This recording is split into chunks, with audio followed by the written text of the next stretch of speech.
Ada dua nama ustadz yang jadi perhatian publik, yakni Ustadz Abdul Somad dan Ustadz Felixio. Tahu-tahu mengundang penceramah radikal. Nah, hati-hati. Yang jadi pertanyaan bagi saya adalah, kalau ada orang-orang tertentu yang menyampaikan dan mengajarkan paham-paham yang anti Pancasila, radikal apa tidak? Kesimpulan saya, dia radikal. Tetapi kenapa yang disebut hanya penceramah? Nah, itu bagi saya jadi agak diskriminatif ini gitu. Nah, berdasarkan itulah maka kemudian mestinya kita bisa memahami kenapa orang itu misalnya mengkritik pemerintah. Karena itu kewajiban amar ma'ruf nahi munkar, tadi sudah disebut. Itu justru harus diperspektifi, harus dipahami sebagai bentuk kepedulian, bahkan kecintaan kepada bangsa dan negara ini. Bayangkan kalau pemimpin ini dibiarkan jalan, terus salah dibiarkan segala macam. Ini bisa membawa bangsa dan negara yang luar biasa besarnya ini ke jurang kehancuran. Ustadz Abdul Somad masuk daftar penceramah radikal. Istana Buka Suara begini katanya. List daftar ustadz-ustadz radikal, kalau memang orang bersalah, maka tunjukkan kesalahan. Kalau dia salah, maka pastikan hukumannya. Itu kritik atau mengoreksi pemerintah atau siapapun. Tidak boleh rendah, tidak boleh lemah. Persoalan yang sekarang itu adalah, jangan lupa bahwa mimbar-mimbar masjid dan mimbar-mimbar tablik itu adalah orang ikut menyebarkan berita bohong. Kemudian yang kedua adalah menyebarkan fitnah. Kita tidak boleh terjebak siapa yang merilis ini, itulah antah berantah lah, saya nggak tahu. Tapi begini, kita masih beruntung berada di negara yang bernama menggunakan sistem demokrasi. Tahu-tahu mengundang penceramah radikal. Nah, hati-hati. Istana Buka Suara terkait nama-nama penceramah radikal yang tersebar melalui pesan berantai di WhatsApp. Oleh sebagian orang radikal adalah amar ma'ruf nahi munkar, tentu lain persoalan. Apabila ada ustadz yang mengeritik misalnya ketimpangan sosial, ketidakadilan hukum, ada yang mengeritiknya, tentu beda kritik seorang dai dengan seorang akademisi. Karakter dasar bagi dai dan mubalik itu adalah meneruskan pesan Rasulullah Sallallahu Alaihi Wasallam. Nah, katanya ceramah, tetapi justru sebaliknya. Ceramah itu kan mencerahkan, bukan menyesatkan. Ceramah itu bagaimana kita memotivasi masyarakat dengan tafsiran-tafsiran keagamaan, bukan sebaliknya menanamkan kebencian dan menyebarkan permusuhan. Ciri-ciri yang dikatakan oleh BNPT tadi itu sebenarnya ciri-ciri Khawarij versi Abu Bakar Ar-Razi, versi Abu Bakar Ad-Dinawari. Semua memang seperti itu. Setiap dari masa ke masa selama berabad-abad, kaum Khawarij ini selalu melawan pemerintahan manapun. Tahu-tahu mengundang penceramah radikal. Nah, hati-hati. Yang jadi pertanyaan bagi saya adalah, kalau ada orang-orang tertentu yang menyampaikan dan mengajarkan paham-paham yang anti Pancasila, radikal apa tidak?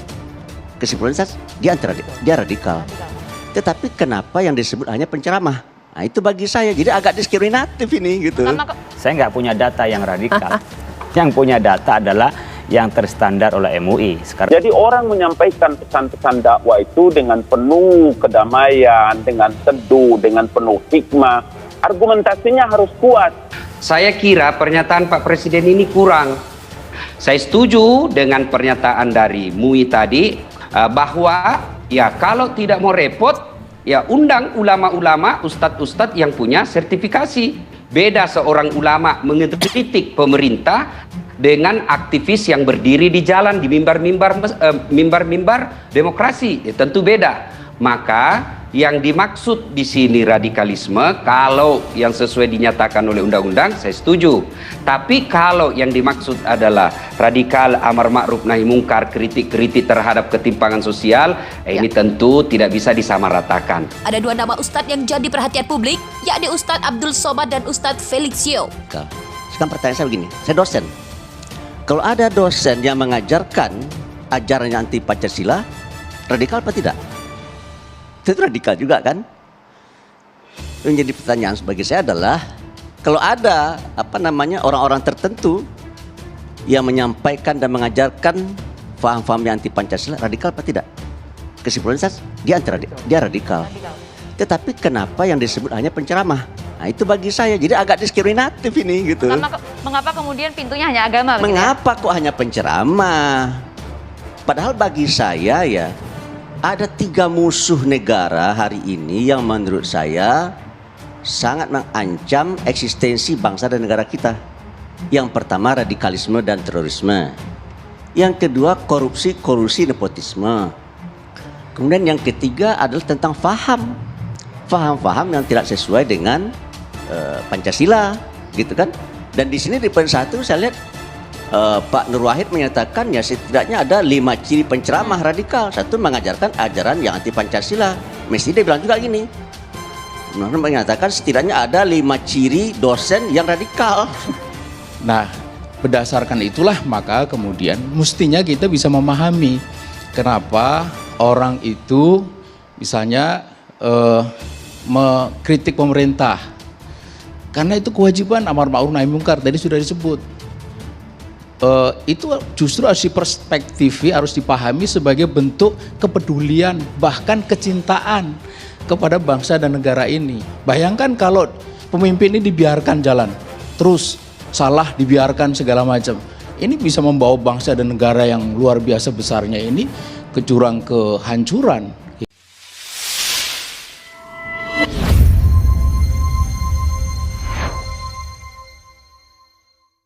Tenaga ahli utama kantor staf presiden atau KSP, Rumadi Ahmad memastikan daftar nama-nama penceramah radikal itu bukan berasal dari pemerintah.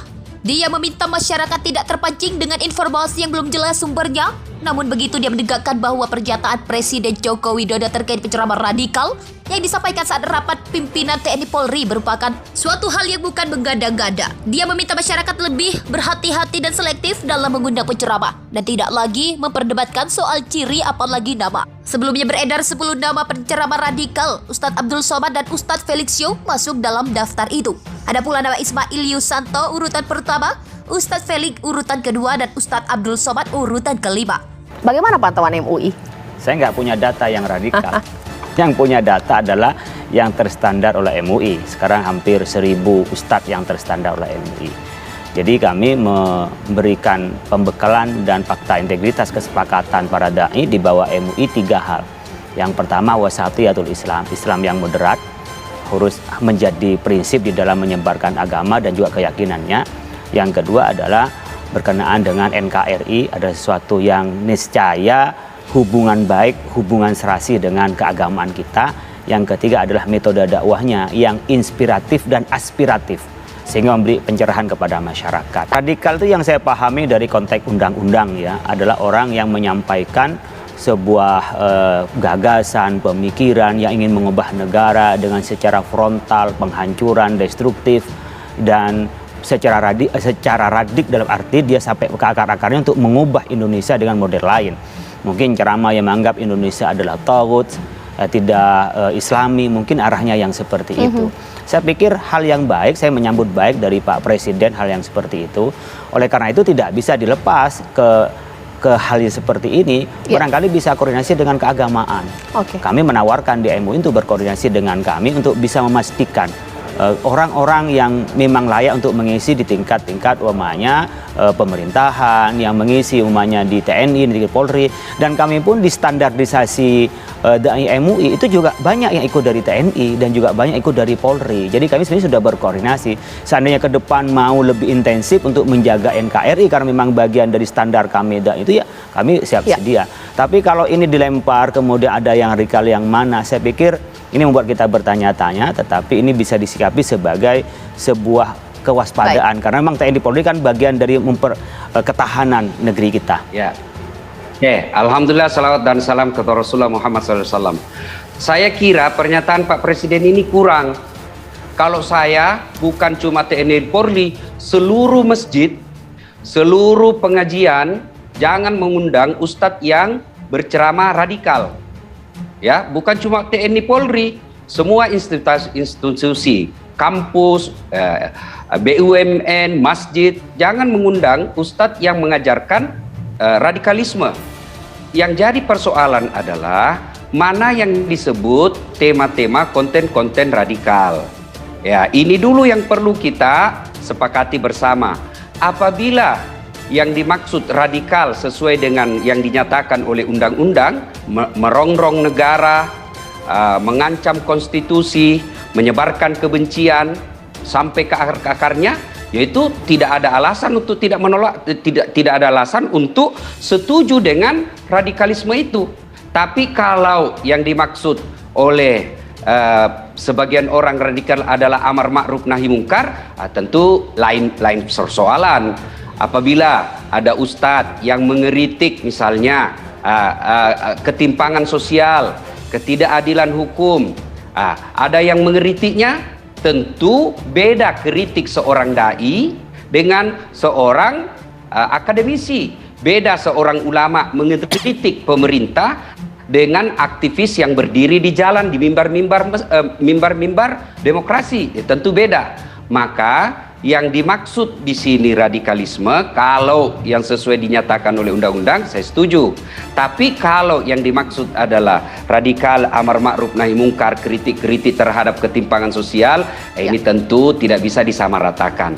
Saya setuju dengan pernyataan dari MUI tadi, Kiai Khalil, bahwa ya kalau tidak mau repot, ya undang ulama-ulama, ustadz-ustadz yang punya sertifikasi. Baik. Alhamdulillah Majelis Ulama sudah melakukan sertifikasi. Bahkan saya secara pribadi sudah melakukan kerjasama dengan 2 Polda untuk mengumpul para dai-dai untuk diberikan tema-tema dakwah strategi dakwah. Karena mendekati tahun politik 2024 ini, kita khawatir mimbar-mimbar masjid juga dijadikan oleh politisi untuk menyerang lawan politik. Tentu ini yang kita tidak mau.